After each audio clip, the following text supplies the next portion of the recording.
Hello everyone, I'm so glad to be here and connect with you all. Thank you Planetech Media House for inviting me to this one-of-a-kind Virtual Summit 2020. Really, I appreciate the team's effort in putting this special event. Experiential learning in the digital world is my subject of exploration. With this unprecedented turn of event due to pandemic, virtual classrooms are the way to go. And my journey to explore experiential learning has taken a new zeal. I would like to talk about digital marketing and blended learning today. I am Ashwini V. Desai, digital marketing trainer from 7.5 years, digital marketing consultant and expert from 8.5 years, and CEO of The Digital Tree, a digital marketing training institute. Training is a profession which is very close to my heart, and this company is an effort to help me to reach maximum number of people to help them in their career and business with uniquely designed practical courses. Digital marketing is kind of omnipresent for me. It is a skill set in demand as we observe the ballistic growth of digital content consumption with consumers shifting his attention to smartphone like never before. Digital marketing is a domain independent skill set, but having an experience in single domain can be great for your career. Also, with all this AI being integrated with so many tools to help marketing people create high impact campaigns, digital marketing is more interesting, challenging, and fun. Digital marketing is beneficial not only for big enterprise but also for startups. In fact, even freelancers can grow big time with it. Digital marketing is huge in itself in terms of its media, content, and creative approach to achieve the desired result. Every rupee invested can be tracked and measured. So, digital marketing, which was gradually gaining traction, has received a new limelight in this pandemic situation. Hence, it is a great skill set for students, working professionals, and business owners to have. Thus, it is our company's core product. Our premise for every digital marketing training starts with the same premise that every marketing plan has. For I to believe that digital marketing is marketing at the end of the day. So every digital marketing enthusiast should pay attention to these three parameters. Number one, understanding the products and services with respect to what problem it solves and what is its USP. Number two, understanding the target audience from all the demographic and psychographic perspectives.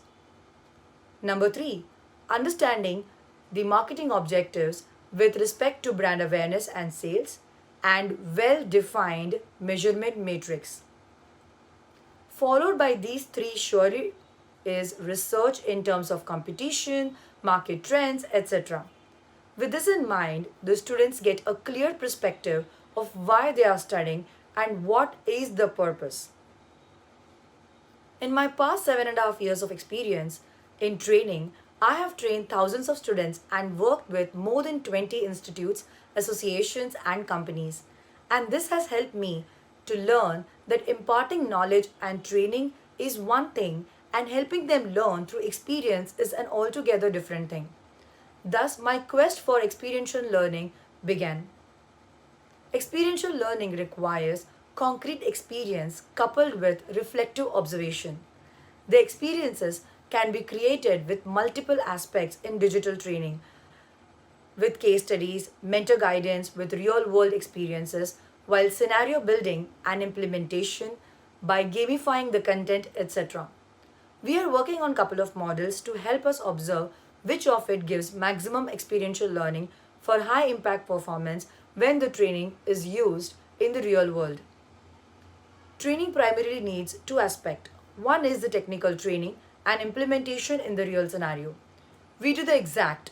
We train in techniques and then our students work on a real project. Now we are blending these two things with further enhancements like gamification and social learning.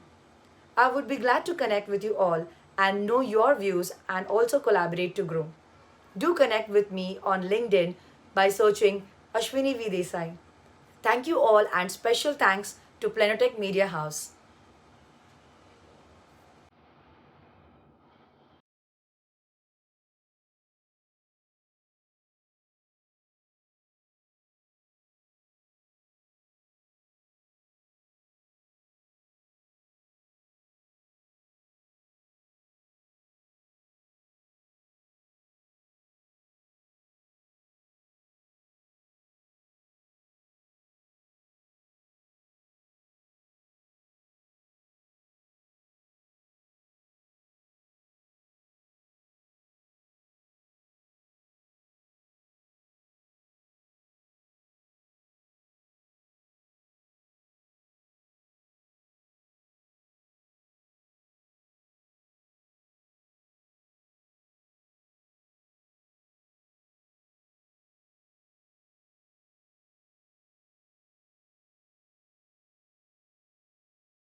Welcome to the virtual summit on Crafting Transformative Information 2020. This is being presented by Planotech Media House. Welcome everyone who's listening to me. I'm going to talk on conscious workplaces.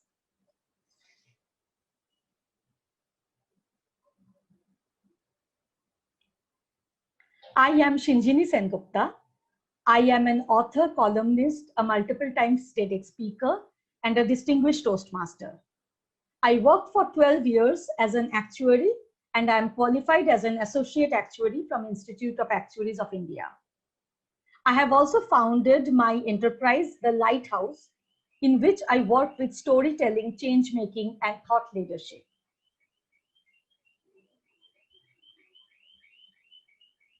Lighthouse is a social enterprise which envisions a world that works for all.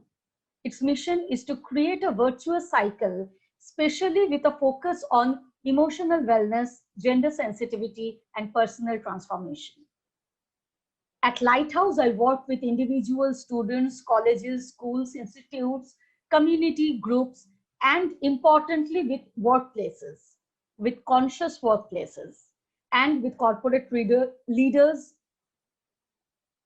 At Lighthouse, I work with students, schools, colleges, business schools, corporate houses, individuals, community groups, and my special focus is to work on conscious workplaces, to work on gender empathy, on emotional wellness, and the overall culture at workplaces, be it team culture, individuals' personal goal, job versus career, and leadership. Today, I'm going to talk to you about a few ideas and a few observations about conscious workplaces.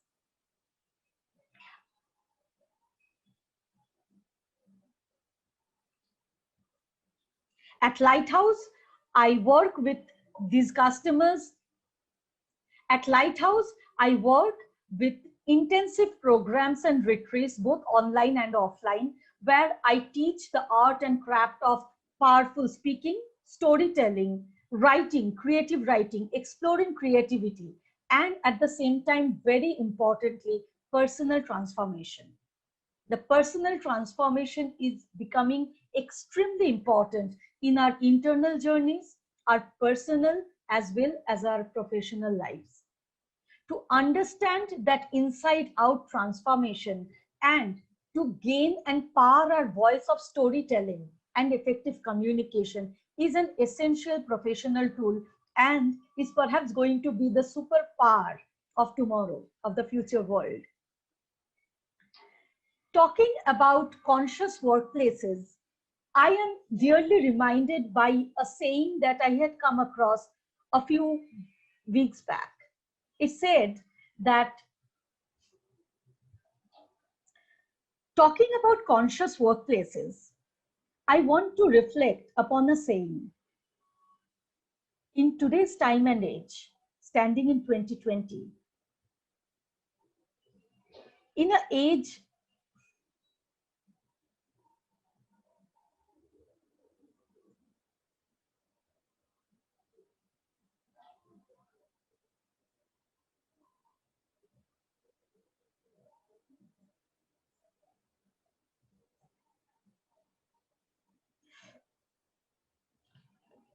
talking about conscious workplaces, we have to first reflect on something which may sound a little trivial and obvious, but becomes a very, very, very important tenet in our overall understanding of our work, our personal lives, and our professional journeys.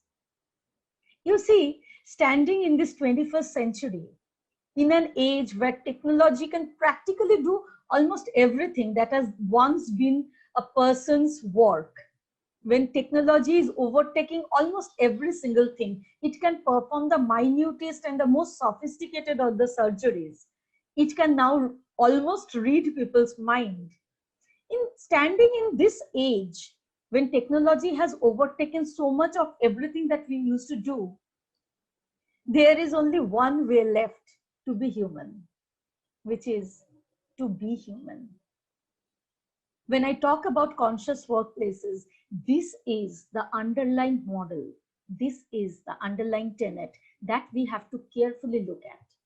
Are we being human in our professional lives? Are we being our authentic selves at workplaces? Are our workplace personas so different from our personal, our individual personas that we are almost faking it? Are we wearing masks in our office? I'm deeply reminded of a little snippet, something that I had studied in my plus two, where we had read Dickens' Great Expectations as a part of our curriculum. So in Dickens' Great Expectations, there was this one character called Mr. Wemmick. Mr. Wemmick was a clerk at a legal corporation, and every day as he walked from his office to his home, he became a mellowed down normal human being. However, every day as he walked from his home to his office, his face slowly changed to become like a post box where everything will go in and nothing will come out. He had that straight face, a poker face with which, with due diligence, he used to deliver at work, which was a menial, a manual kind of a job. As human beings, we have come a long way. As a race, we have come a long way. We have come from that age of industry, the industrial age, to information age, knowledge age, and perhaps now we are knocking on the door of the age of wisdom. One very important change that has happened through our transformation is that we are no longer working alongside the machines. We are no longer a machine ourselves. We now are standing at a cusp of a world where we have to present our authentic selves. And also the disconnect that happens when we only carry a part of us at work is an essential disconnect that burns us from inside, that eats into us. In fact, that emotional suppression gives way to a kind of a suffering we don't have a name for, but the stress and the burnout, it is evident. We are seeing it all across us. The thing is, I recently read a statistics which said that we carry about 1/16th, just 1/16th of our entire individuality to our workplaces. Now, isn't that a pity?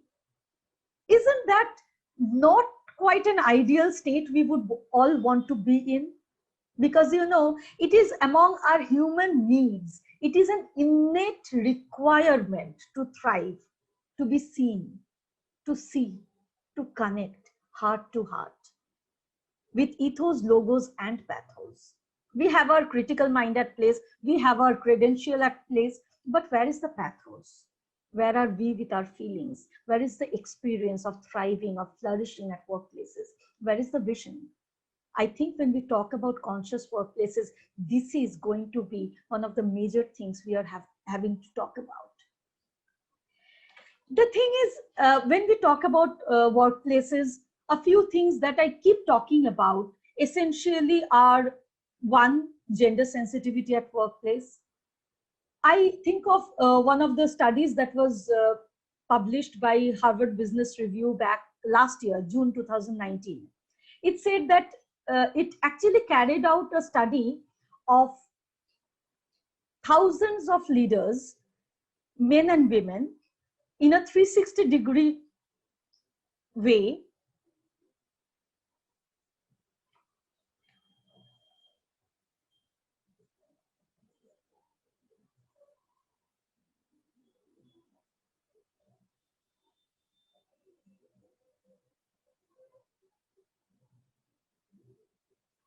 Harvard Business Review had published a study that they had carried out in June 2020. Harvard Business Review had carried out a study back in June 2019, just a year back, where they studied in a 360-degree fashion the leadership traits in men and women, in thousands of men and women. They studied the leadership traits of 19 parameters. Guess what was the result? Women outscored men in 17 out of 19 of leadership parameters. Good news? Wait. Wait for part 2. Irrespective of these results, women form just 4.9% of Fortune 500 CEOs. There is an innate problem when it comes to women representation at workplaces. Now, we have tried to deal with that with many policies over time. The maternity benefits have gone up.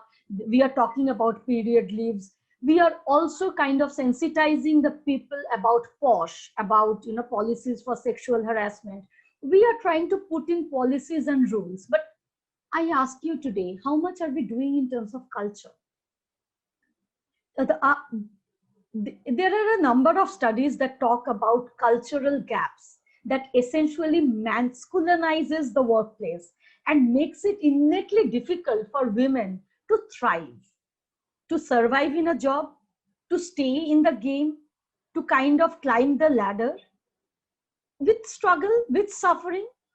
Of course, there are many successful, professionally established women all around us, but we have to now ask ourselves, is the environment sufficient for thriving? Do the women feel included? Do they feel they belong to the workplace? There are many names that we give to it. The unconscious bias, the bro culture, the glass ceiling versus glass elevator, the typical struggle of a woman, children versus career, maternity break, the caregiving role at home. At times, we also make the mistake of having to solve all the problems within the workplace. And most importantly, when we try to solve the problem of women representation at workplace, we try to fix the women. We try to roll out women leadership programs, which are important, which are essential. However, we have to also understand that women are not broken. The system is broken. And so we have to work with the system. We have to work with everybody in the organization, not just women. We have to cultivate a culture of inclusion so that she feels she belongs. We have given it many, many names. The broken rung of the ladder, the leaking pipe, the broken rung of the ladder, the leaking pipe, the glass ceiling. On the other hand, we talk about men and the glass elevator. But how many sponsors are there for women to bang the table behind a closed door? We have to be conscious in terms of gender sensitivity at workplaces.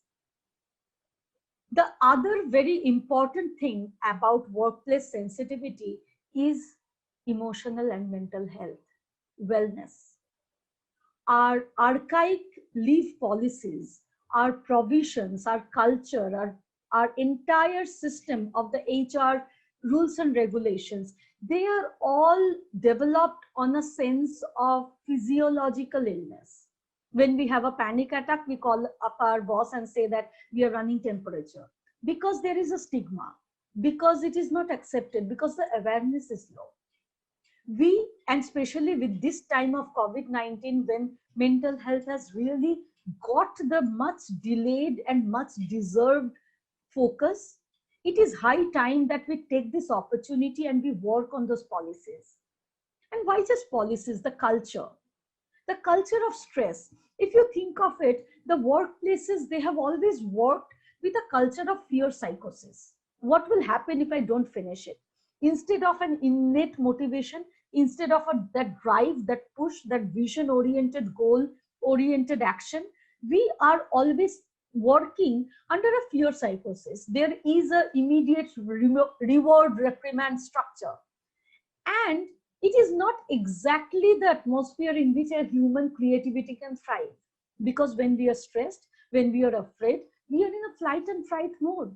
We cannot be creative. We cannot think out of the box. So it is high time that we move consciously, steadily out of that fear psychosis way of motivation into a stage of vision, a leadership goal, a storyboard, where we feel essentially a part of the vision that we are working upon, and then we take ahead our action. Productivity would not suffer. In fact, there will be multiple perspectives, there will be creativity at work that we are essentially missing out in this structure of goal-driven, fear-driven psychosis. When I work with workplaces, especially with team culture, there are a few things that I'm going to give away that I use a lot. especially the model of ACE. By ACE, I mean awareness, communication, and empathy. Awareness, communication, and empathy are essential to thriving in a conscious workplace. What do I mean by awareness? Awareness first begins as a lot of individual work, self leadership.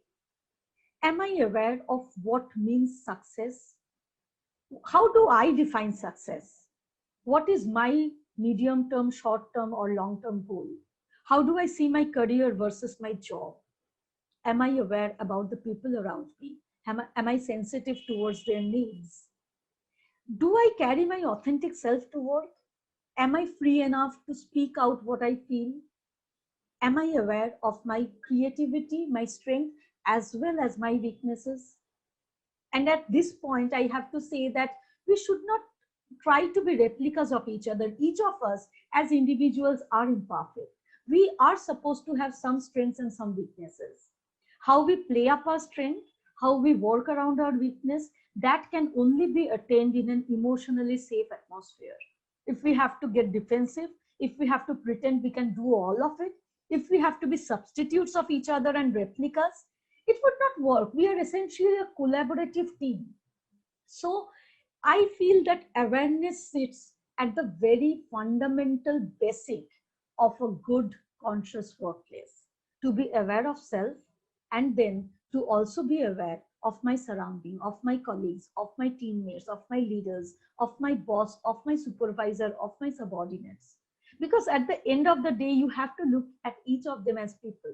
You are here to solve a problem for a bigger vision, for an organization goal, and we are all in it together. That awareness, that inner work becomes essential to be able to thrive in a conscious workplace. The second thing I keep talking about is communication. Communication isn't one of the things that our standard archaic education system teaches us, because we often get into the mode of rote learning and learning to score marks and then racing in a rat race to get the next admission, to go to a good college, crack the next job, get the next promotion. In that entire structure, communication is important, but it still becomes a secondary goal. We are not conscious of our communication. Essentially, when I work on communication with teams and with leadership, I look at the four essential tenets of communication, which is listening, speaking, reading, writing. Notice that I say listening first and speaking next, because we have to understand to be understood. We talk about reading and writing. We are expressing in written words all the time.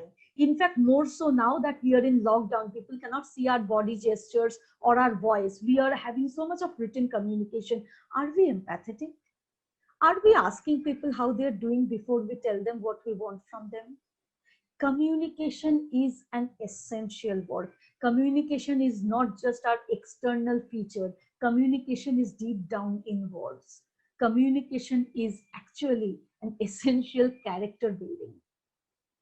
The third tenet of my structure with which I work at Lighthouse is empathy. In the ACE model, it is the third, A, C, and then E, empathy. Empathy is to understand the other. Oftentimes we get lost in our own victim stories. You know, my boss is bad, my colleague is bad, he did this to me, she did that to me. While some of those are real, are objective, are very essential to talk about and solve, at the same time, do we realize that each one of us, we are people first, we are individuals. Again, to reflect on the current times, on the COVID-19 situation, I do feel that this has brought up empathy in workplaces like none before. Because now we do recognize that the colleague who used to sit next to me, he now has a family, he now has a little child who comes in while we are having a video conference. So there is the human side, and we have to appreciate this human side of people. To embrace the other is becoming the most important superpower of the future. To understand another perspective, to understand things, to look at things from another vision, another point of view. Together, I feel that conscious workplaces are going to be a requirement for the future. We can no longer just look at the bar charts and the pie charts and give clinical leadership messages and tell people to follow our footsteps. It is falling out. That entire structure, that fear paradigm, it is falling out. People are now at a door of a shift of consciousness, and workplaces can only survive if they match steps with that shift of consciousness. Another very important thing to look at, where I work extensively at Lighthouse, is motivation.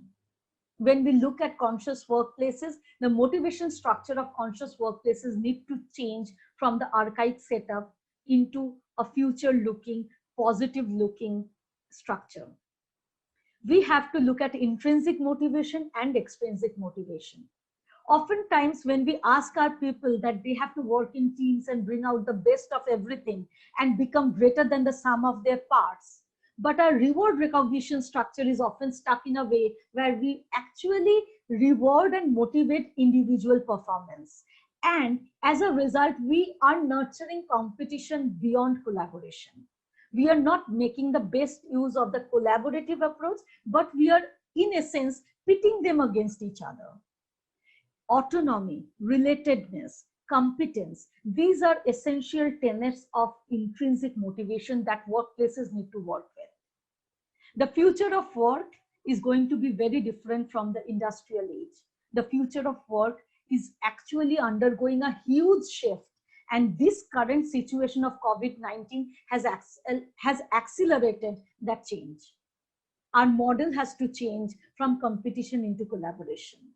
Our very outlook has to change from pitting against each other or fighting against each other or racing against each other into a model of empathy, understanding each other, to understand the other, to be understood. As I said right at the beginning of my speech, I feel that in 21st century, with the kind of technological advantage, with the kind of technological advancement that we have today, the only way left to be human is to be human. And the conscious workplace will be that which allows its people to be human. Thank you. At Lighthouse, I work with corporate workplaces, with teams, with leadership, with individuals to work on careers versus job, their outlook, their self-leadership, their outward leadership, leadership at the workplaces and in their personal fronts, because I feel that communication, empathy, and awareness together will make them ready for the future workplace. The place, the entire world, our personal lives, it is undergoing a shift of consciousness. And at Lighthouse, it is my endeavor to prepare you for that new world, to be human, to survive, to thrive, to flourish. Write to me at lighthouse.call. Write to me at lighthouse.calling@gmail.com and connect to me on social media platforms. I would love to engage with you and partner with you and help you to transform as an individual, as a colleague, as a team leader, as a team manager, and as a corporate leader. Become the conscious workplace you want to see. Thank you.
Namaskar and greetings. Welcome to this session on personal branding. It's my pleasure to be here, part of this virtual summit. It's so nice to interact, yet being in this virtual world. Thank you so much. Personal branding. Gone are those years and days where branding was applicable more for bigger organizations, only bigger organizations. But later it started spreading to the smaller organizations or the entrepreneurs who sell their services, products, etc. Today, it is essential even for every individual, no matter of the role we play as an employee, as anyone, as human being. It is so critical that we pay attention to personal branding and create our own brand. So let's understand, is there a real need? Should we do it? And if yes, how do we do it or what do we do it? That's what we are going to share some my own knowledge, experience and perspective on this.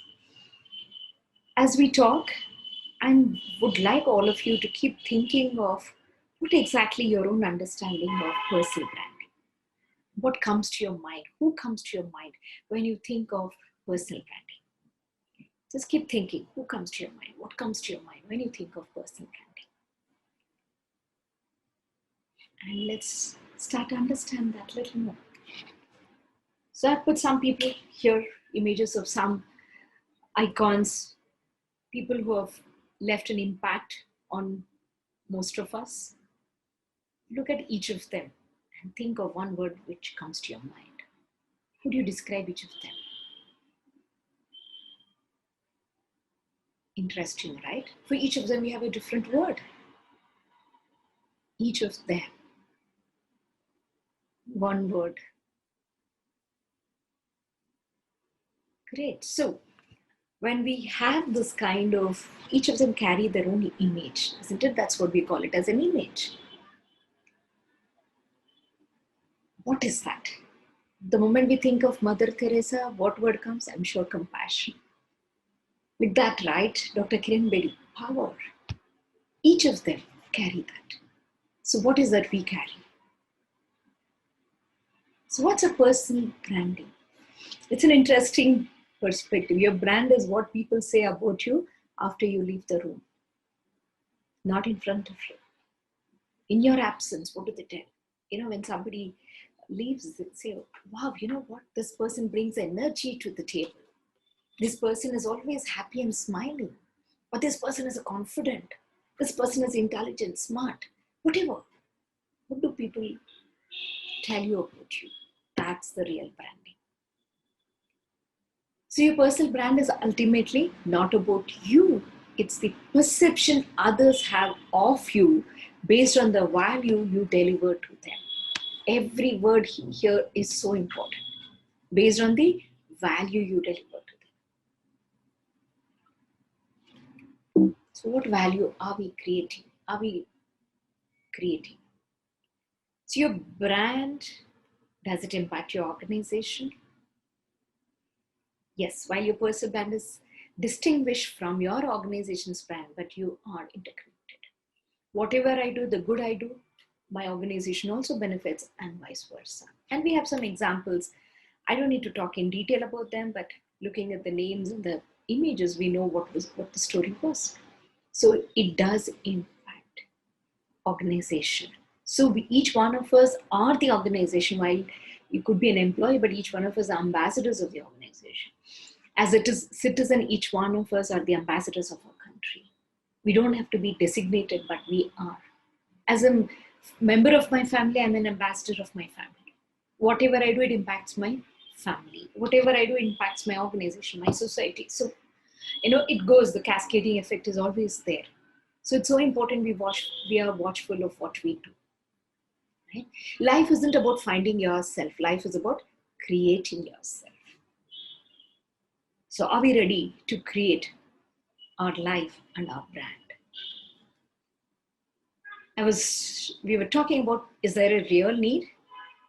Many of us will say, I don't like publicity. I'm happy sitting in my corner and doing my work, and whatever I am, I don't want to become popular, famous. Fair enough. So I don't need to build a brand. Good.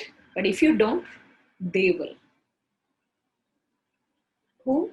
People around us will build the brand for us if we don't. So it's easy to underestimate the importance of personal branding and avoid actively participating in your brand. The reality is, whether you participate or not, it still happens. So it's better we take control, of our life. So if you don't, the market will brand you, with you or without you. So it's better we take control and get branded the way we want rather than the way they will perceive us. So what is that we can do? How do we take control? How do we create our brand? So what is a personal brand? It is not about, as I mentioned earlier, it's not about competition, ego, or it's not for exposure, publicity, self-promotion. This is what is a misconception. These are the myths about personal branding or publicity, or it's not only for celebrities. No, not. Then what is it for? Whom is it for?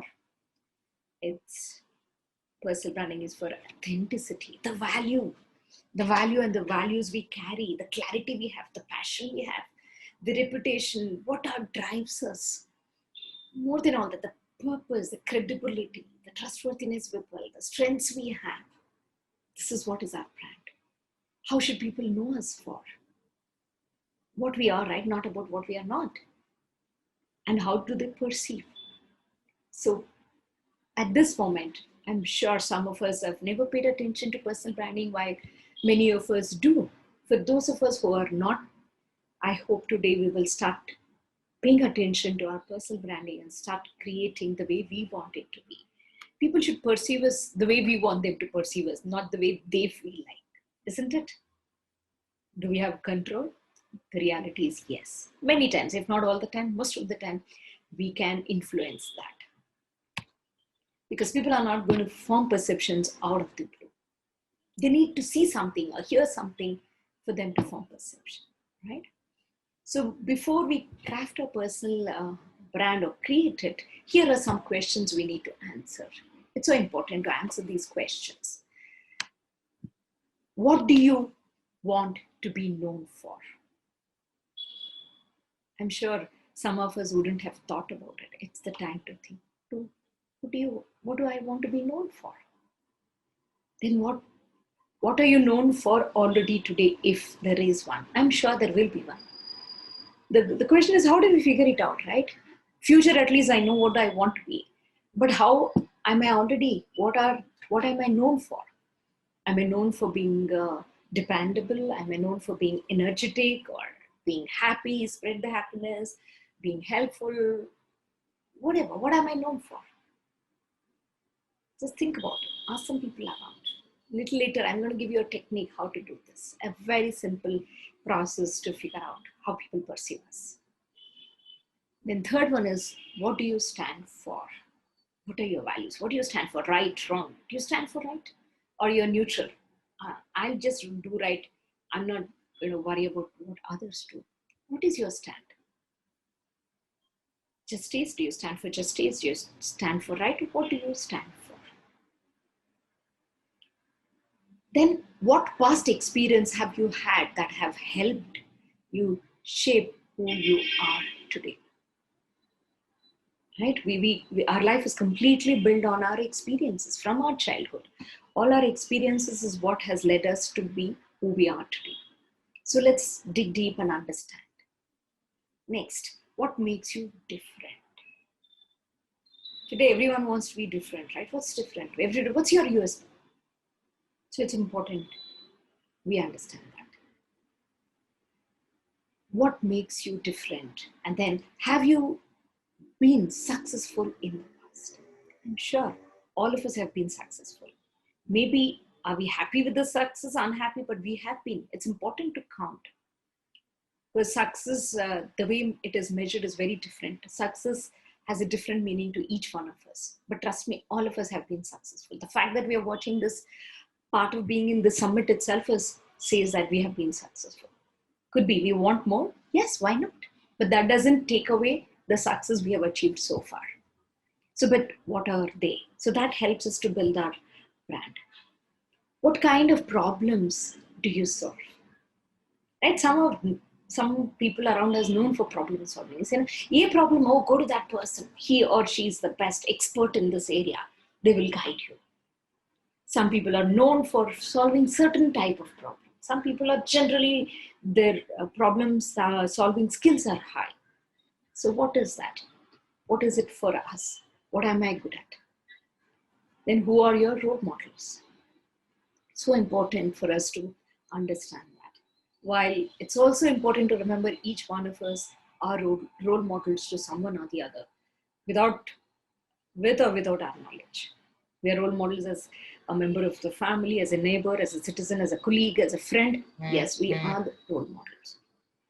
At the same time, let's understand who are our real role models, and then how do we emulate, and what do they stand for? What is their brand value, and how do we want to create ours? Have you demonstrated the impact? How have you demonstrated the impact? What the impact have we created in life, and how have we done it? What are your areas of expertise, like strength? All, not just strength, the expertise where you're very good at it. What are it? List them out. The moment we start answering all these questions, it really helps. I hope you're all enjoying and kind of answering these questions. So I'm going to go slow. Pause in between so that you get it. Think and answer your questions. Maybe it's even a good idea to write it down. Take a piece of pen and a paper and write it down. Answer these questions. If you can't do it right now, at least make note of some of them and keep answering. Next, how recognizable are you? When you go out, people recognize you, or they say, "Oh, I don't know this person," or "I know." And how do they recognize you? For what do they recognize you for? Who should know about you? It's an interesting question. It depends on who are my target audience, no matter what role I play. Who should know my, in an organization today, especially being in the virtual and a matrix organization, it's very difficult to make ourselves visible, right? So who should know? So we need to ensure we converse with them, we communicate with people who should know more about us. Maybe my bosses, our managers, or senior management, customers, who are, all the different stakeholders. While we are going to talk about all different stakeholders. So among all of them, who should know about me? Which community should know more about me? That depends on the kind of work we do. Right, then the last question, what's your greatest professional achievement? Once you answer all these questions, it helps us, then you only start recognizing. And then you start slowly building. Maybe here, I can suggest you a small exercise which really helps, which has helped me to figure out, once you do all this exercise, then to think how people perceive us. In organizations, I know you would have had your performance review, you would have received some feedback. That's more on the performance of that particular period of time, but or situation, how you behave. But overall, as a person, the best way to do in a very informal way, not even I'm talking about 360 feedback in a very formal way, but informally. Just come up with this one word and ask your friends, colleagues, relatives, whomever you want to. Just ask them, send them a message. Don't even ask, send them a message saying, what is the one word comes to your mind when you think of me? I will repeat. If you want to note down, please note down. What is the one word which comes to your mind when you think of me? Alternatively, can you please describe me in one word? You will get very interesting answers, some pleasantly surprises. Most of the time it's pleasant surprises, some neutral surprises. Very rarely you may get unpleasant surprises. But most often, trust me, you will get pleasant surprises. And then you will know how people perceive you. Because often this is a question people ask me. Srividya, how do we know how people perceive us? So do this little exercise. Send a message, type a message and send it to people who value you, who are interested in your growth. Even otherwise, send it, no problem. We'll get different perspective, 360 degree. No? You can even send it to people who are not happy with you and see what kind of response you get. And you will be, trust me, very, very surprised. Enjoy doing this exercise. Do it today. Tomorrow we don't know. Better do it today, right? So do that exercise. And then what do you value? Our values talk a lot about who we are. It talks a lot. What is your core value? My simple suggestion is it's important for us to list of all our values, just list them. And then start prioritizing and say, what is that one thing? What are those few values which I value high? Meaning I will never compromise, no matter what the situation. I will still follow that. I will still practice that. It is all in our behavior. Values are demonstrated through our behaviors. So empathy, equality, accountability, positivity, openness. What is that? What are our core values? Find out. It's important. Periodically, we got to do this exercise. And then I'm demonstrating that, and I'm happy to be known for that. Then one more suggestion for me is to write your own mission statement. Like how organizations have their vision mission statement. Even as individuals, it's important that we have our own vision and mission statement. Start with that. It's a big exercise. So I'm not going to get in detail of how to do that. That could be another session by itself. But I'm sure most of us know. Start paying attention. What am I doing? What's my purpose in life? What's my mission statement, vision statement? Learn more about it and draft your own statement. And trust me, you will love doing that. It's a tough exercise, but it's a joyful exercise too. For doing all that, first thing is we need to get out of our comfort zone. Till then, nothing can happen. Even to ask this, ask a lot of your friends and colleagues or your all connects, how do you describe me in one word? For that also, you need to get out of your comfort zone. Growth is only when you get out of your comfort zone, which we know. It's just a reminder. Because many of us would have believed so far that personal branding is not for me, it's for celebrities. But now we are saying we got to do it, no matter what level we are in. Start as early as possible in life. You will definitely love it later. So take that step outside of your comfort zone and today and make a change. And your world will change.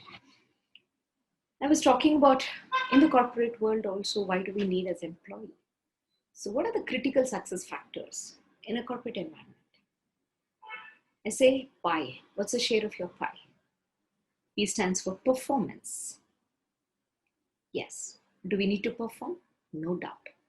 We all need to perform. That's our primary, and it's given. Right? After certain, in the beginning, performance is struggle. Later, performance is a habit for many of us. We do perform. But yet some people say, I perform so well, but I'm still not growing.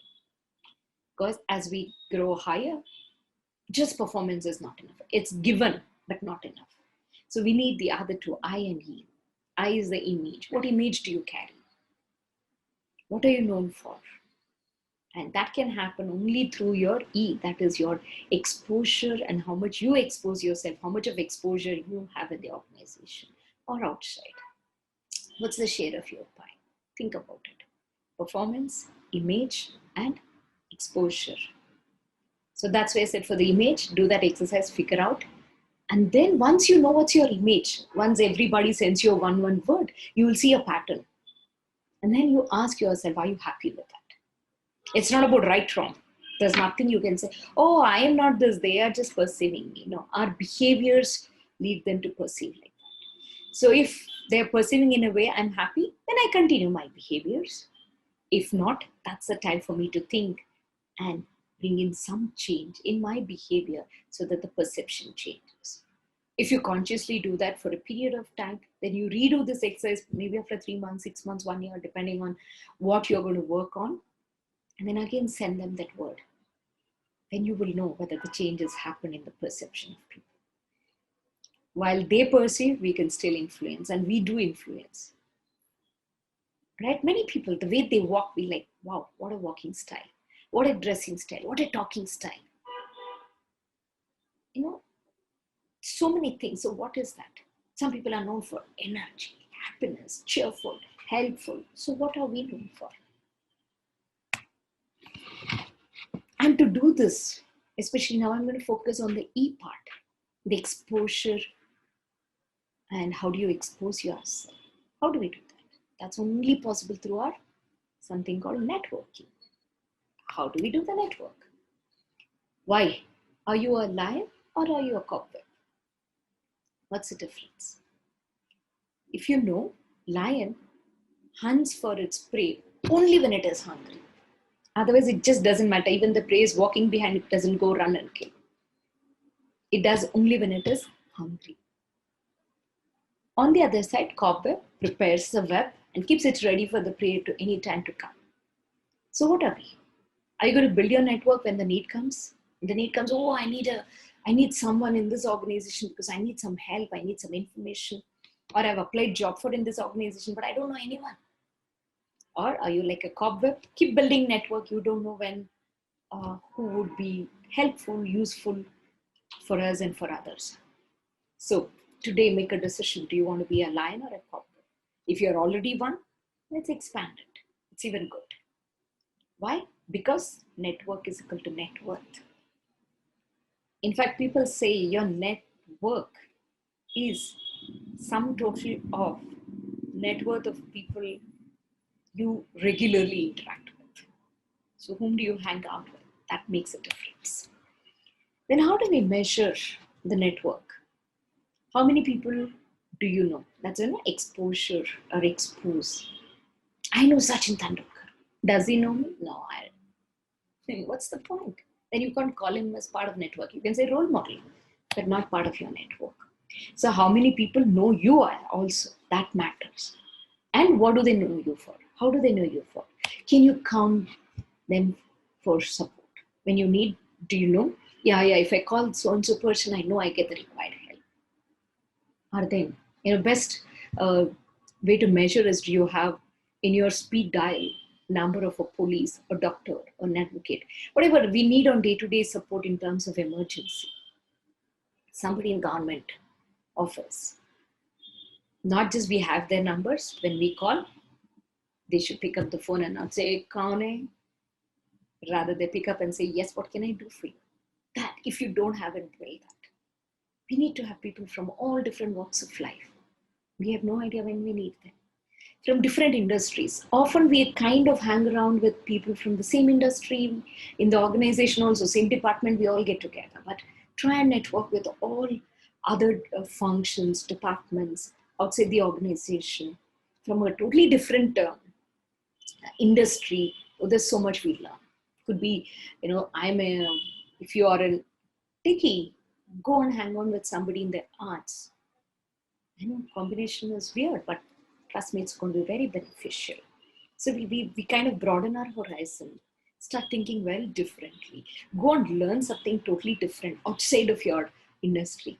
Oh, that brings a lot of different perspective to the work we do. For that, it's important you know your stakeholder. Who are your stakeholders? Often we have a challenge even in identifying who's our stakeholder. First, we need to define who stakeholder, not shareholder. Shareholders own the straight away the financial aspect. Stakeholder is someone, whatever we do, there is an impact on them. Then there are stakeholders. Any action of ours has an impact on others, then they're all our stakeholders, or vice versa. So if you take in the organization and all employees, my manager, my CEO, my peer, my colleagues, my counterparts, my customers, all of them are on one side stakeholders. On the other side, again, depending on what kind of organization, what kind of role we play there, government authorities, investors, stock exchange, partners, vendors. And have you ever thought that I'm a stakeholder for myself? Whatever I do impacts me first, more than anyone else. So treat yourself as like a great stakeholder. And then family and friends, right? Whatever I do does impact my family and my friends, people around me. In turn, society, nation, the world. Today in a global environment, whatever we do, it does have an impact. And everyone is a stakeholder. So remember, every action we take has an impact on the world, some way or the other. So to make progress, we have to build multi-stakeholder process harnessing the appropriate energies. So how do we build? I like this. Networking is simply the cultivating of mutually beneficial give and take win-win relationships. It works best, however, when the emphasis is on give part. Start giving. You don't know. Don't calculate, oh my God, इससे क्या फायदा है? But yes, you have no idea. Just become a giver, natural giver without expectation. That's how we build networking. And you have no idea, somebody comes somewhere. I'm sure you all have had this experience, right? Receiving help from totally unexpected source. That happens. So just be a giver and your network will definitely will. Simple hello, just taking a call, especially now during this pandemic COVID time. Just call someone, your customer, your colleague, somebody who you don't interact on work day to day. Just call and say, hey, how are things with you? Hope everything is okay. Just that one call can build a relationship. One hello can change. Giving time, no matter you give money or etc. Giving time is the best gift you can give anyone. And that will take you a long way. Have a mentor, shake hands, not in the COVID time, now you do this. But generally, it's a way of connecting with people whom you don't know, co-travelers or whoever you meet. Just connect with them. And it's important you keep in touch with classmates, teachers, colleagues. Remember to send that one word exercise to any of this, your old teachers, your old classmate. I know you may hesitate, oh my God, what will they think? Nothing. Trust me, they will be very happy to respond. And I'm talking from experience. These are the way, why I'm saying build your network. That's where your brand. I'll come to the why is it important. And join some professional groups, social groups, sports, NGOs. Because show me your friends, I will show you your future. This reminds me a Sanskrit Subhashita I learned way back in my school days. It says, Gunavajjana samsargat yati nichopi gauravam pushpamala prasangena sutram shirasi dharyate. Meaning, if you take a thread, if I take some ordinary thread, right? If it's here, if it falls here, I'm going to immediately throw it off. Hey, something is there. Somebody at least will do, if not me. But if the same thread gets associated with beautiful jasmine flowers and makes like a garland, then I'm happy to keep it on my head. Or we even offer to God, keep it on God's head. Ordinary thread is thrown. But the moment it gets associated with a beautiful flower, the value went up. So our value goes up based on whom we are associated. That's why people say, get associated with great people, successful people. That energy also we get, and we are also valued. Trust me, I've had that tremendous experience. There was once I had the opportunity and blessings of meeting Dr. APJ Abdul Kalam. I'm sure that was a dream of many of us, and I'm sure some of us would have had that experience as well. So I had to organize an event of him. He came to IIM Bangalore, big event, all that. After the event, because of my association with Dr. Kalam, my value went up. People started treating me very differently. Oh, she knows that person. She has the contact of that person. My value went up. The one Subhashita, what I learned back school days, I could experience to the fullest 8 years ago. That's the power of networking and branding. They are connected to each other. Your brand value goes up.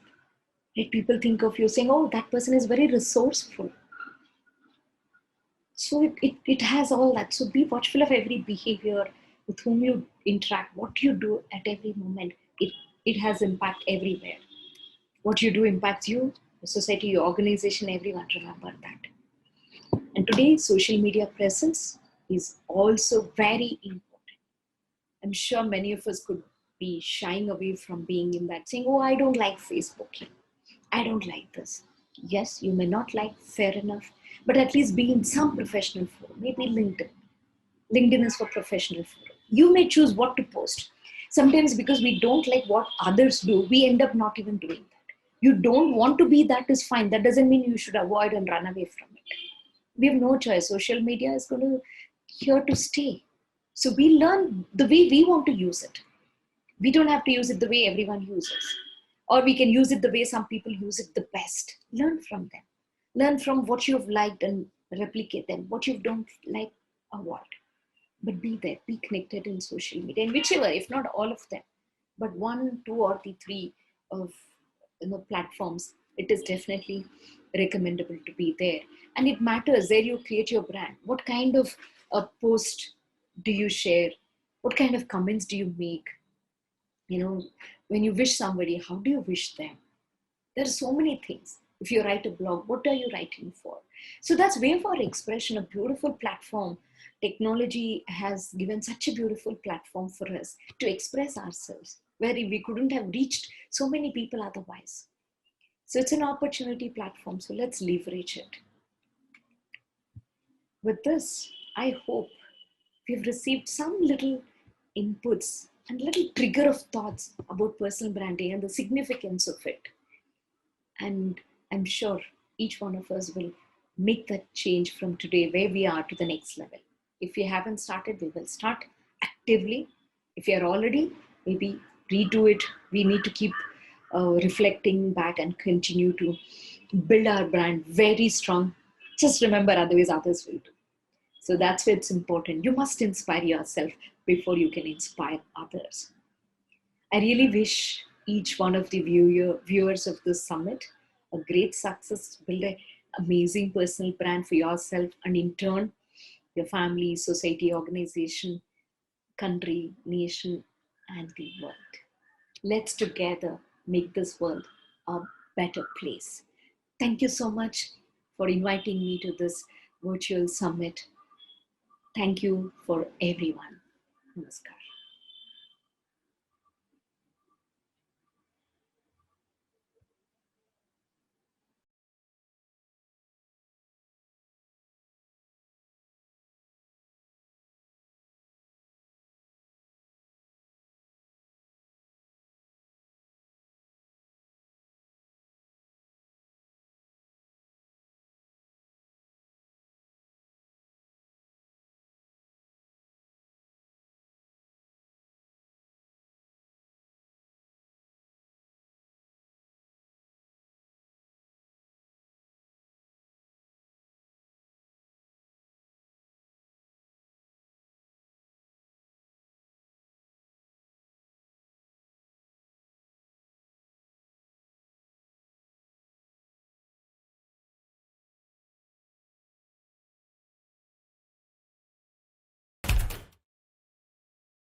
Hi, my name is Anjana Vinod, and a brief background about myself. I've been a corporate trainer for almost 27 years of my life.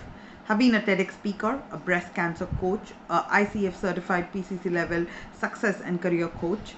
I'm also been a mentalist and a positivity coach or a mental well-being coach. Uh, a lot of coaching certification sounds like, right?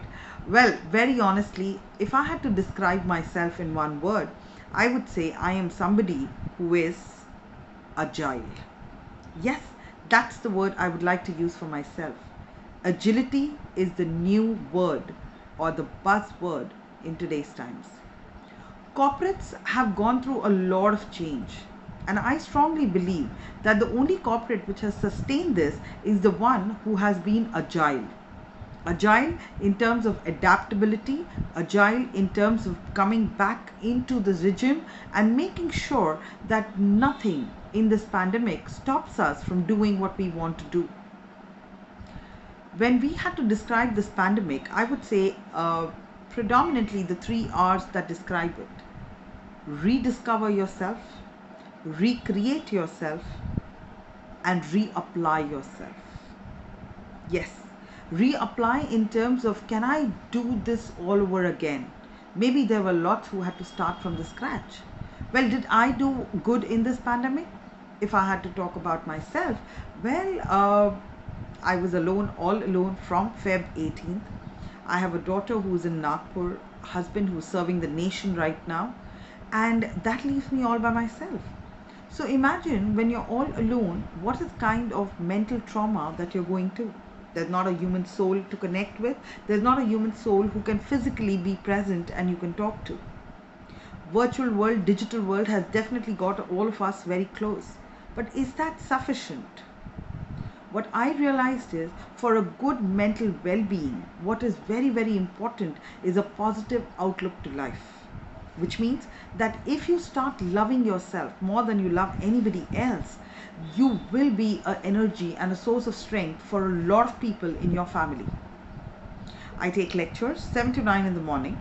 I do have international clients, so hence sometimes my coaching call starts at 4 o'clock in the morning. But apart from all these things, what keeps me busy through the day is my love and my passion, which I have decided to go back to, could be art, any form of an art. So I do theater. Apart from theater, the days I'm not doing theater, I have hooked on to drawing, some kind of an art form. I started with mandala, went ahead to learn Madhubani, and all this thanks to the digital YouTube. Today, I can very confidently say that no matter if there is a pandemic, no matter how long this lasts, I am going to have a smile on my face and I can survive this, even if I'm alone. And the only reason why I say that is because I've learned to love myself and I've learned to engage myself. A lot of deep conversations with myself did give me an insight on what is it that Anjana is all about. What would I love to do? What would I love to be? A lot of content got created during this point of time because I had spare time to myself. A lot of books which I had bought, I hadn't got a chance to read them because of my hectic travel schedule. I got back to reading books. Well, very honestly, life is all about agility and being agile. How flexible are you to adapting this change? What else can you do to adapt to this change? What are the key elements into this change? Can I look at life positively? Well, the answer is yes. The only thing is, instead of saying your brain not to do something, replace it with a thought that could make it happen. Let me give you an example. I don't want you to think about a pink elephant. Yeah, don't. I mean to say, don't think about a pink elephant. Do you realize what happened? You actually thought only about a pink elephant. But now let me try it one more time. I don't want you to think of a pink elephant, but imagine a blue elephant, a colorful blue elephant, not the pink one, the blue elephant blue. You know, it could be turquoise blue, it could be light blue, it could be sea blue, a lovely blue elephant. Did you realize what happened? You gave your mind a thought process. Every time you tell your mind not to do something, are you replacing it with a thought process that your mind wants to think about? If you have that, you will become agile because you will be flexible to have any kind of a thought process and that will work best for you. Wishing you all the very best when you look at life from a completely new zeal and loving yourself more than anyone else. Thank you. This is Anjana Vinod signing off.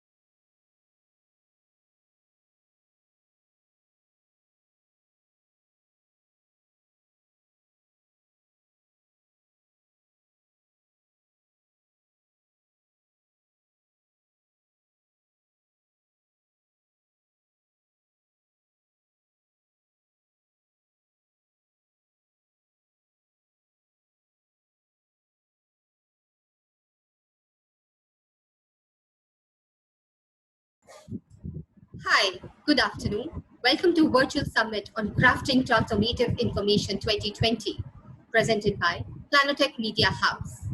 Let me introduce myself. Myself, Rabia Bhatia.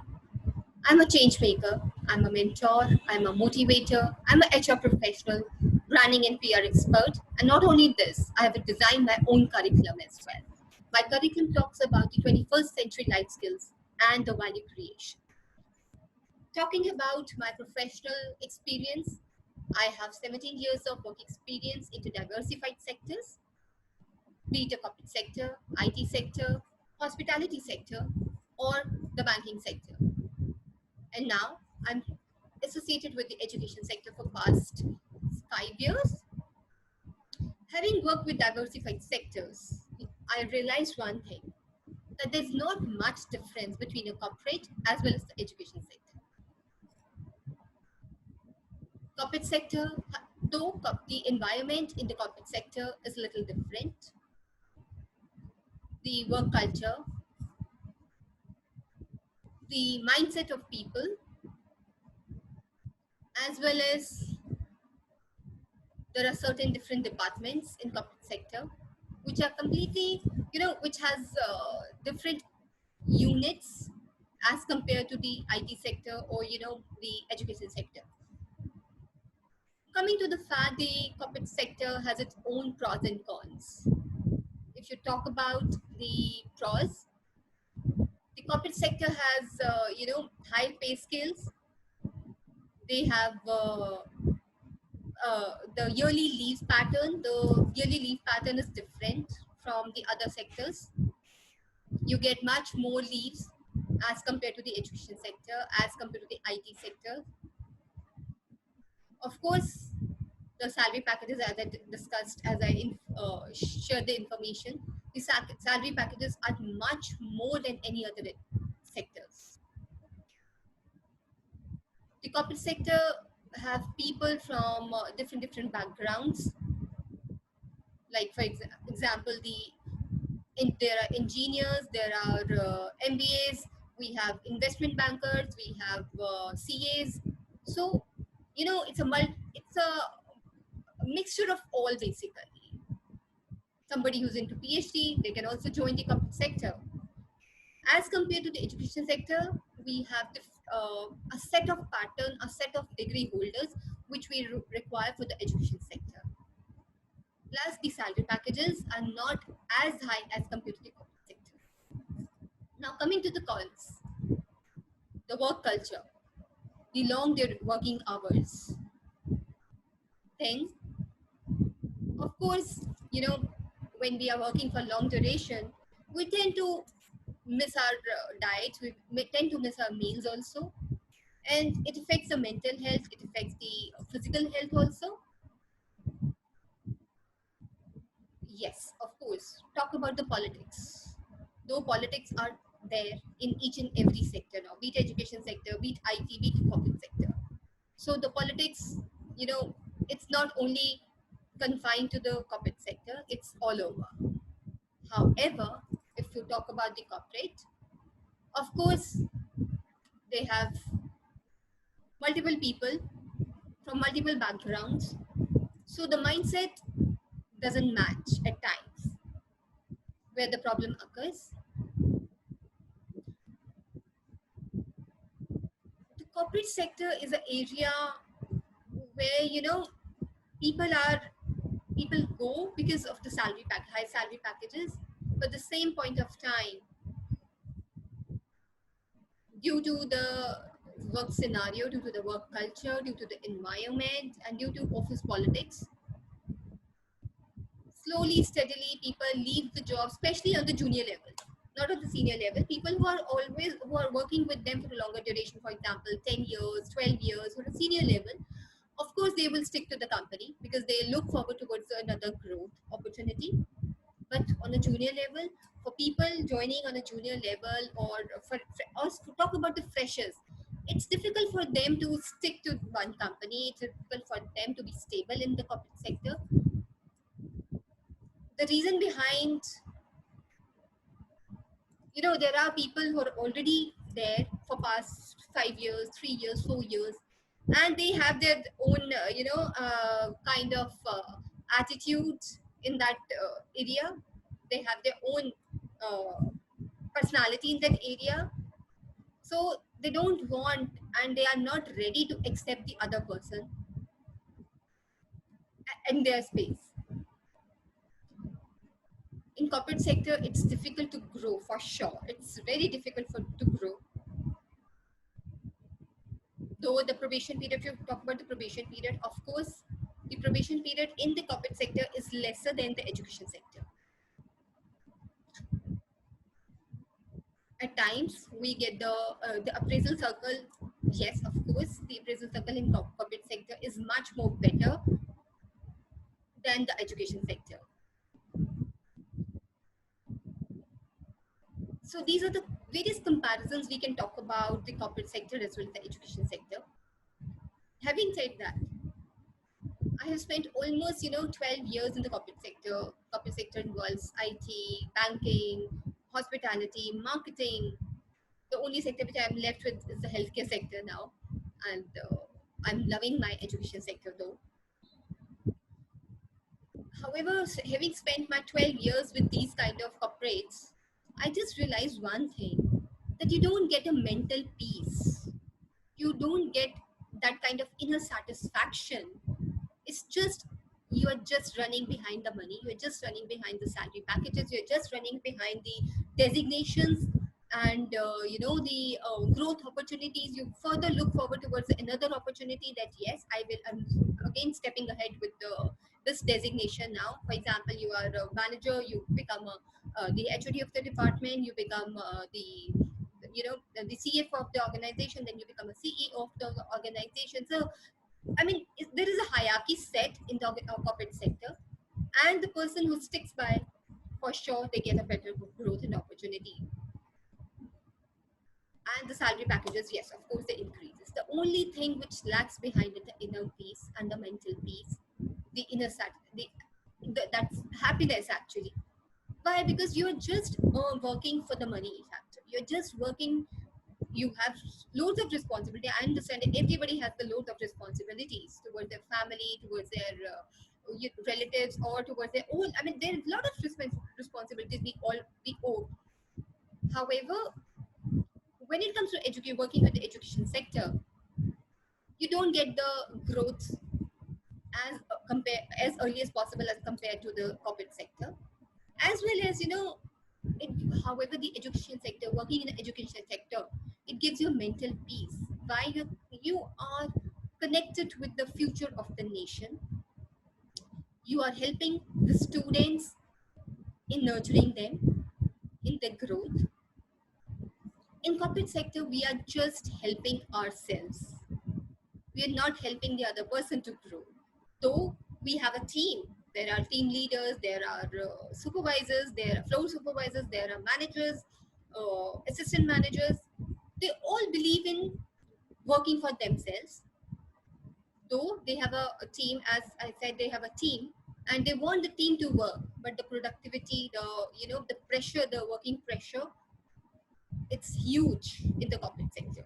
You have to perform all the time if in case you really want to grow. And if the team is not performing well, of course the manager will not get a growth. And in turn, who gets affected? The junior level team. Because of the fact they are working, be it a sales team, be it a customer service team, they get affected, they get impacted, and at the end of the day, they get fired. On a senior level, it becomes difficult for HR or the owner of the organization to fire the senior people because of the fact that you don't get the experienced people so soon, be it a corporate sector or be it the education sector.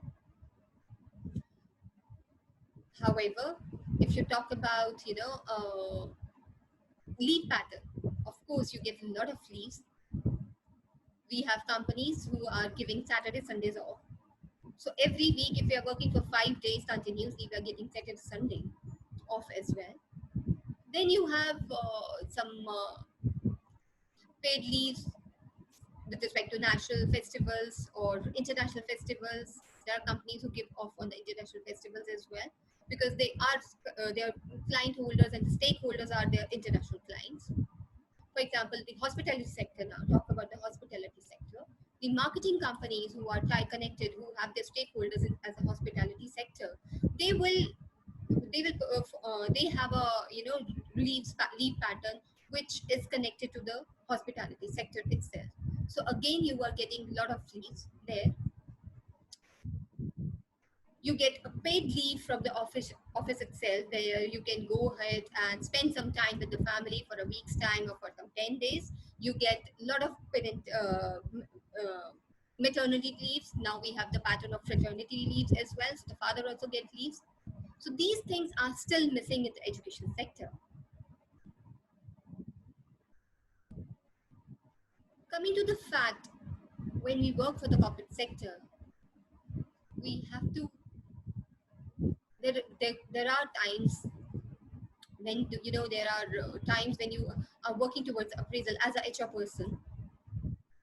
At the end of the year, we have to sit back and work towards appraisals. Now, to work towards the appraisal, there are a lot of discussions going on. You have to forget about the family. You are just fixed in the office area because of the fact that you have to do a lot of discussions, you have to do a lot of meetings, you have to make a lot of bar charts and a lot of work you have to do. So I think you don't face such challenges in the education sector. Corporate has its own pros and cons. Corporate has its own benefits and yes, problems as well. The politics, yes, of course, there are a lot of politics. The senior people amongst themselves, they are playing politics, and everybody would try to pull the leg of the other person so that that person should not grow and this person should grow.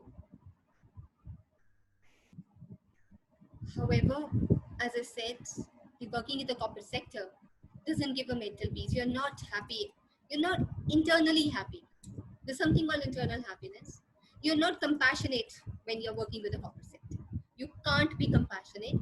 You have to be employer centric. You have to think from the employee point of view. You cannot just think from the employee point of view. There are organizations who are just working towards the growth of the company, forgetting about that the employee is also a person, is also a human being, and they also need some kind of peace, some kind of happiness, some kind of satisfaction, inner satisfaction. They just want the work to be done. They just want a productivity, whether it is affecting their health or a mental health, or it could be physical health, or it could be the work-life balance is not there in the corporate sector at all. People are just working, just running in the morning and coming back at 10 o'clock at night, at times 12 a.m. also. I have been into the scenario where I used to come back at around 12 a.m. at night.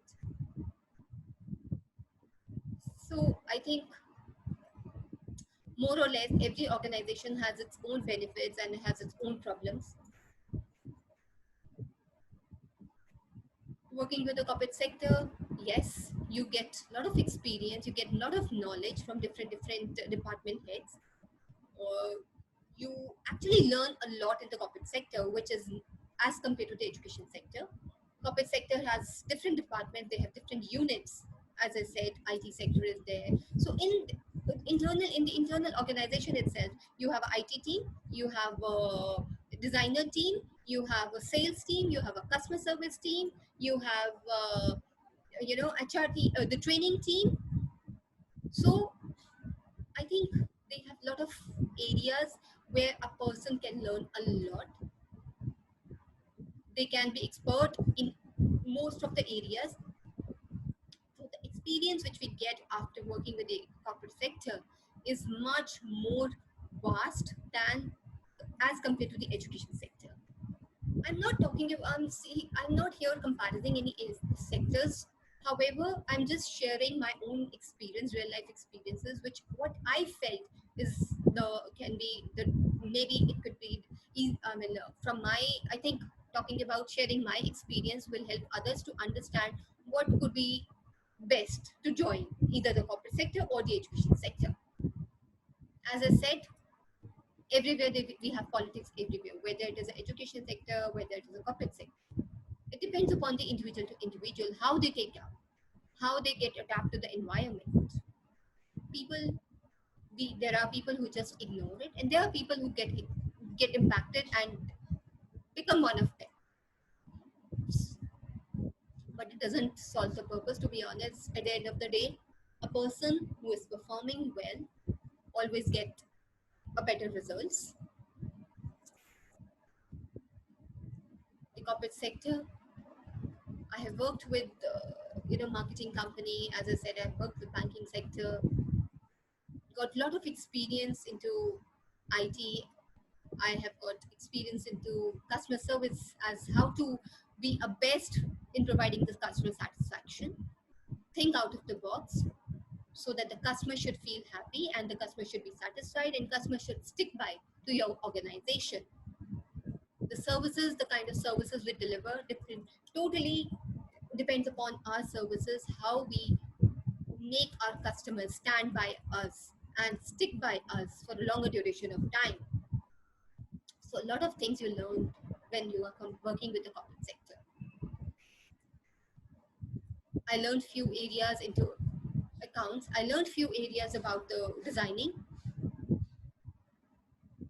So of course, the corporate sector is also not bad at all. We can always start with the corporate sector and then switch over to education sector. Getting a lot of experience, getting a lot of exposure is always good in life. Because now, when you work with diversified sectors, of course, you know which one is the best for you, for your happiness, and for your mental peace. So that's all I would like to know. Just a message I would like to share. Wherever you are working, give your best shot. Whether it is corporate or education sector, be compassionate. Always work with transparency. Never get into politics, of course. Think out of the box to help your team, to help your stakeholders, to help your own company. And that is how you grow. Because nobody can grow in isolation. You have to work with the team at the end of the day to grow, there's a lot of competition going on, as we all know. There's a lot of competition. There's a lot of corporate sectors. I think in order to compete with the compete with the competitors, it's better to compete with yourself. Be a better person every day. Be a better version of yourself rather than comparing yourself to the other person. That will avoid the politics in the organization as well. The corporate people, yes, of course, they are much more, they have a different personality all over. And I think that's all I would like to say. It's better to think about your mental peace, to think about your inner satisfaction, and wherever you go, just perform transparently. That's it. Thank you all.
Hello, everyone.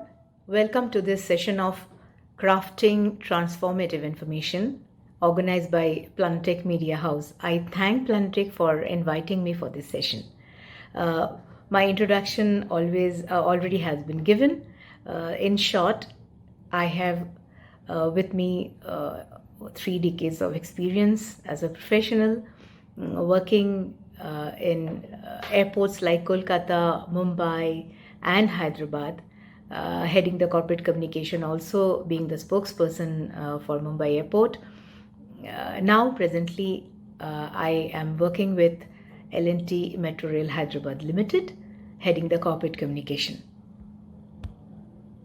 So the subject which I am supposed to speak is very, very close to my heart, corporate communication. Let me tell you, whoever wants to or aspires to take this as a profession, there cannot be a better, a dynamic, interesting, real, something new. Let me tell you, whoever aspires to take corporate communication as a subject, be very happy that you are entering into a world of dynamism, interesting work every day, very real. Nothing. I mean, for me, there's not a single boring day, because every day is something new. Within the structured framework, what happens in corporate communication is whatever you need to do, it is very new. Tomorrow one press release comes, tomorrow something else comes, some branding activity, some events and exhibitions. So under corporate communication, the verticals which we handle, any Corpcom professional handles are media relations, branding and communication, external communication, marketing communication. Some organizations also have the ATL and BTL activities which Corpcom needs to handle. Otherwise, you package the marketing communication, and then along with the business development team, it's rolled out in the market. Then digital media, a corporate communication professional needs to handle the websites, the blogs, the social media, your Facebook, Twitters, and Insta, LinkedIn, whatever the company is in. So those are all the subjects which the corporate communication person handles. Events and exhibitions, a very integral part. Then network and advocacy, relationship with the government, with the industry bodies. So you can see the vibrancy, the newness of each vertical, and just think about it, that each vertical you have some activities. So it's a it's a widespread wings, and you can really soar with while handling all these activities. It is just for someone to love, and it's a passion, I would say. Corpcom is all about passion. And earlier companies were not so serious about it, or particular about having a Corpcom department. Maybe just a PR department used to be there, or an advertisement. But bringing all these verticals under one roof. Nowadays, of course, the private companies, they do have corporate communication departments, but we have seen that the corporate houses, the government organizations, the PSUs, they have also come up with corporate communication department. So corporate communication department is basically the reputation custodian of the company. You make, or if things go wrong, you break the reputation of the company. It's a very, very important and integral part of any business, any organization. Only how seriously, how meticulously you need to handle, that is someone needs to master. It's a you need to master the art, and communication is all about art and science. Someone once asked me, is it an art or a science? I would say a blend of both, because the creativity part of it is the art. The strategy part of it is the science. There's a science behind strategizing each project, each and every activity which goes out to your stakeholders. So stakeholder management is another very, very integral part of corporate communication, whether it's your external stakeholder or internal stakeholder, because accordingly you develop your communication modules, you develop your communication strategies, you the language of it, the grammar of it. So this is what corporate communication is all about. One thing for a corporate communication professional, first, I mean, there are many things, I'll come one by one, but the most important thing, the aspect is to, or attribute, whatever you call it, is to have the right attitude.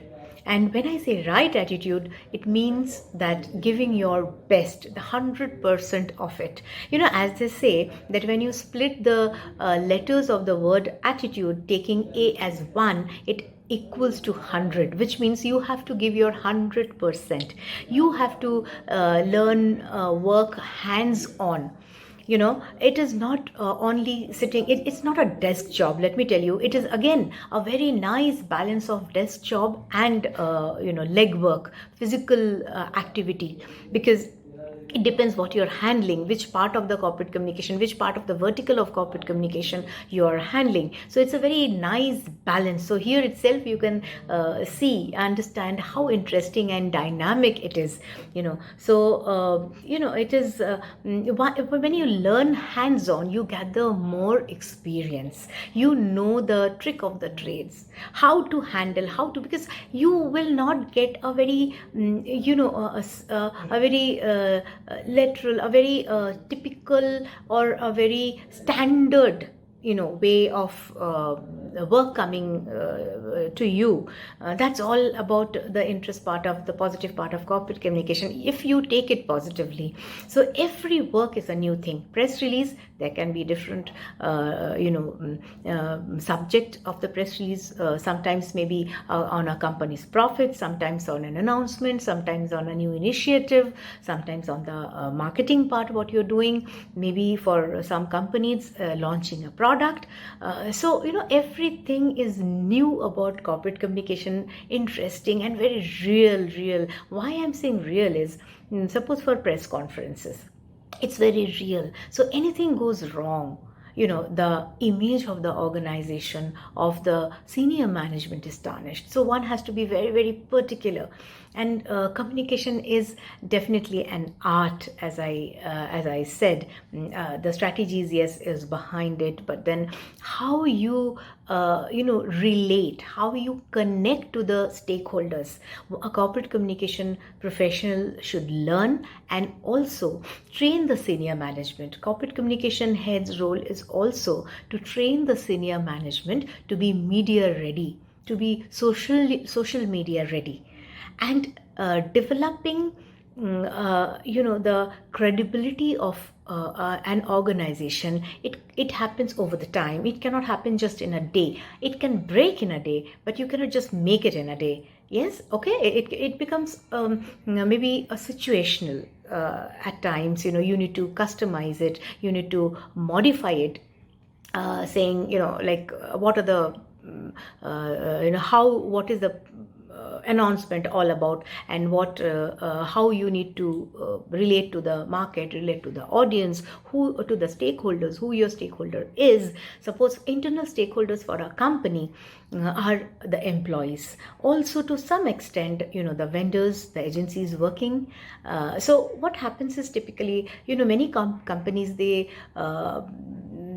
understand the importance of employees, because employees can be your best brand ambassadors to go and give a positive feedback about the company. So it's very important that the management connects with the employees in a very nice way. Now, the way you connect with your employees, it is a mix of personal touch. Personal touch is more important here, and of course keeping them updated with the company activities, keeping them motivated. Employee engagement also is very important. How you keep the employees engaged, I would say productively engaged. So if employees are happy, you have a happy organization. You have a happy organization. You have a happy atmosphere, a conducive atmosphere, a very nice teamwork, which is very, very important. So you have to keep the employees productively engaged, positively engaged. Similarly, suppose a website, it has to have a blend of little a personal connect, but more of information based, more of data based. So you need to, that external communication you have to also master. When you're connecting with the vendors or your agencies, the communication model has to be customized. It has to be more direct and to the point, not too much featureish, because there it is work and it is some expectations of some deliverables. So that's the beauty of it. So that's exactly what I was trying to say. The beauty of corporate communication is, even through your communication you can be so versatile. It's really very interesting. Then suppose you're going completely on the external media through your social media or live press conference, which I just mentioned.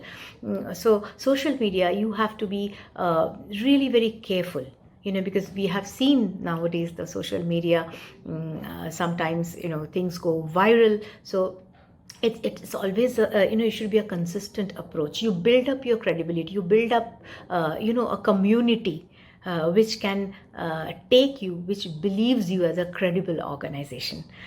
At times you need not do a very matter of fact and crisp communication. Maybe it can be a storytelling also, which is the new form of even advertisements nowadays. In the TV commercials, you see how beautifully they tell you a story when they're selling their product. It's no more just a slide saying that you're selling a TV and these are the features of the TV, very point wise. No, they tell a story. With the food, they tell a story. With the any FMCG product, they tell you a story.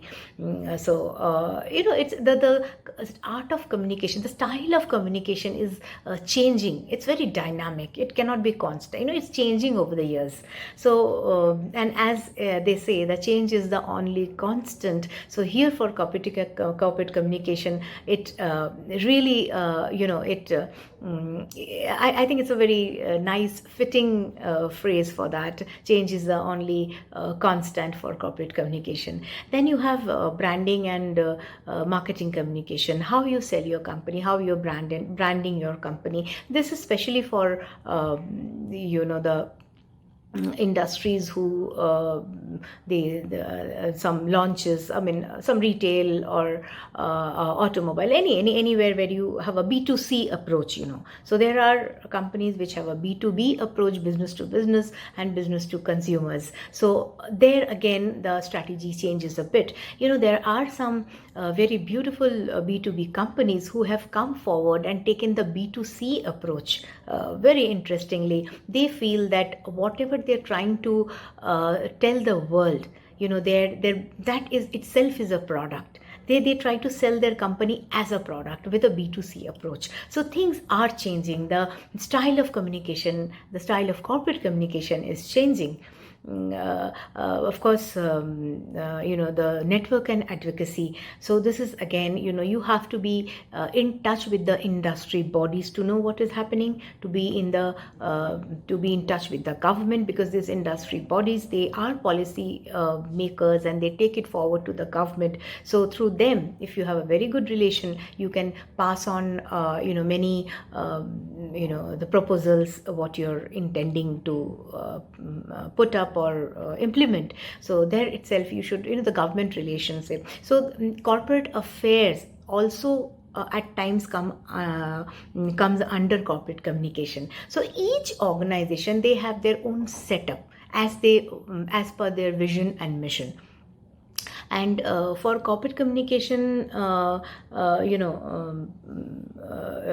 job, it is 24/7. One must accept that, especially people who are with PR, they're dealing with media relation. It is a 24/7 work, and it can be stressful if you're not enjoying it. So you have to have the love and passion for it to not get stressed out dealing with it. I remember when I was a spokesperson for Mumbai Airport, media calls and the queries used to come even at midnight, because Mumbai Airport being such a busy airport. So at times, and especially during the monsoons, there used to be many crises. So crisis communication is another a very integral part of corporate communication. The corporate communication people have to be very good crisis managers. And this crisis, when it comes, it does not really come in one format. At times it can come like a tsunami, and it comes, you have to deal with it accordingly. You have to know the art of handling a crisis. You have to be transparent. You can never afford to lie or hide fact. More than mastering the art of what to say, one has to master the art of what not to say, or how to package your communication. And that can take you to be a very successful crisis communicator.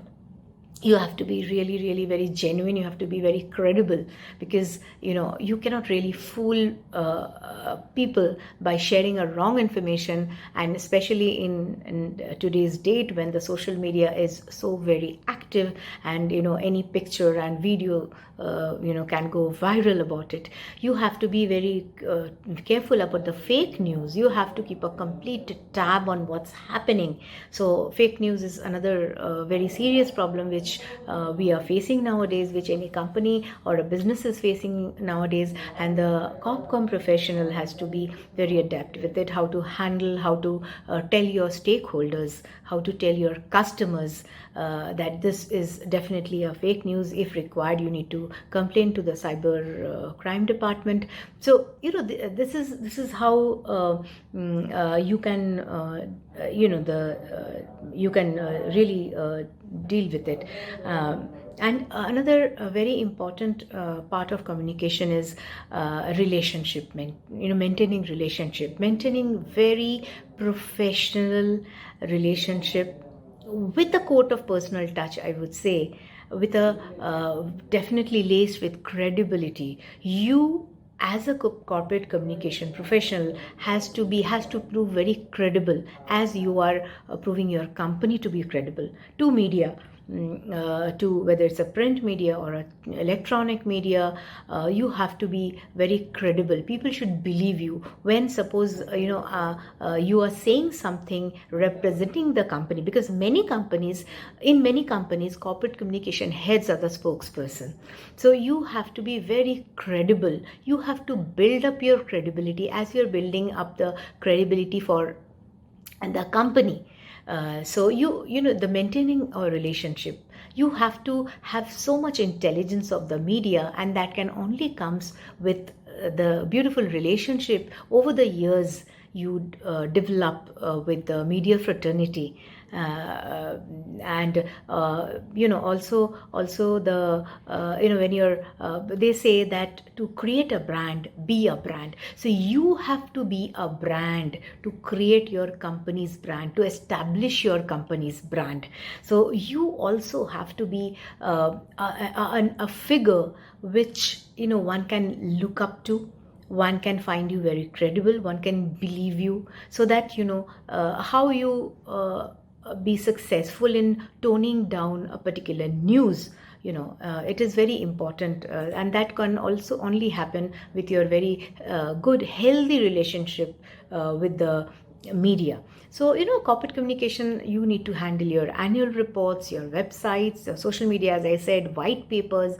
You need to have the flair for writing. And when I'm saying flair for writing, you should know which communication should have a little futuristic approach, and which communication should have a very technical aspect to it. It depends on the communication, the press release, suppose when you're floating in the market, disseminating to the media. So you have to know how to pitch a news, at times. And this all I have learned from media also, that how to pitch a news, what you need to pitch a news, be very short and crisp and precise.